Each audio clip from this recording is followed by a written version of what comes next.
साढ़े हाँ महाफिल नसीहत ते मबनी इल्ला माशाअल्लाह रह गई ने, इल्ला माशाअल्लाह।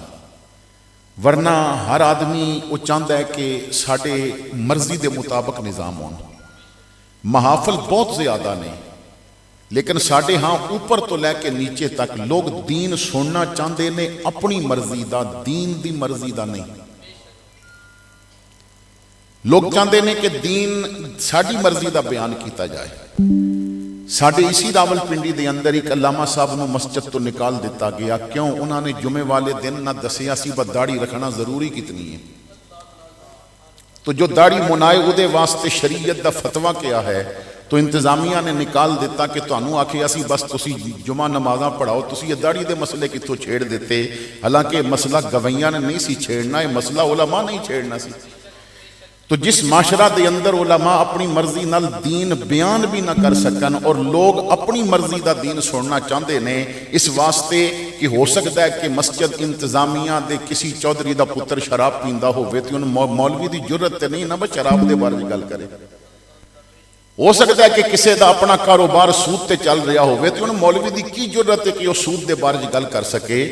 जदों महीने बाद किसी ने 5000 रुपया मौलवी साहब की खिदमत करनी है ना, तो फिर उन्हें चाहना है कि मौलवी साहब मेरे बारे कोई गल ना करन। तो जदों दीन अपनी मर्जी का बयान होगा ना, तो फिर बच्चियां दे पर्दे उतरनगे, फिर नौजवान बेरा रवि के शिकार हो जाएंगे। और जदों दीन मेरे मुहम्मद की मर्जी का बयान होगा, फिर जुबाना अबू बकर की सदाकत का नमूना बन जाएगियां, फिर अखां उस्मान के हया का नमूना बन जाएगियां। फिर लोग शेक्सपीयर के नावल का शौक नहीं रखणगे, मुहम्मद के कुरान का शौक रखणगे। फिर घरां दे अंदर इमरान सीरियल और ऐसे डाइजेस्ट नहीं होणगे, फिर घरां दे अंदर इमाम बुखारी पढ़िया जाएगा, इमाम मुस्लिम को पढ़िया जाएगा।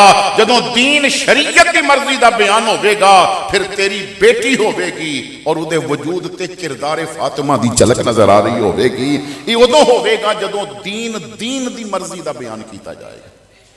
और जदों तुसी दीन नूं समझण वास्ते समझोगे तो तवज्जो फरमाना, अज साडे हां जो नसीहत करदा है ना, उसनूं लोग अहमियत ही नहीं देंदे। और जो थोड़ी जी रौनक ला लवे और जो थोड़ा जिहा लोगों के हथ खड़े करा के और आखे बस तुसी हुण जन्नत के टिकट के हकदार बन गए हो। इत्थे महफिल मनाण वाला उहदे भाई उहदे कोलों नाराज ने, लेकिन उन्होंने कोई फिक्र नहीं। इत्थे महफिल मनाण वाला उहदी भैन उहदे कोलों नाराज है। इत्थे महफिल मनाण वाला उहदे माँ बाप उहदे रवैये कोलों नाराज ने। इत्थे महफिल मनाण वाला उहदे घर उहदा रवैया ठीक नहीं, तो महफिल का क्या फायदा होया। मेरे मुस्तफा करीम ने तो इत्थों तक फरमाया सी कि जो सुलह विच पहल कर लवे वो जन्नत का टिकट मेरे कोलों लै लवे। हदीस का मफहूम अर्ज कर रहे हैं कि जो सुलह विच पहल कर लवे वो जन्नत का टिकट मेरे कोलों लै लवे।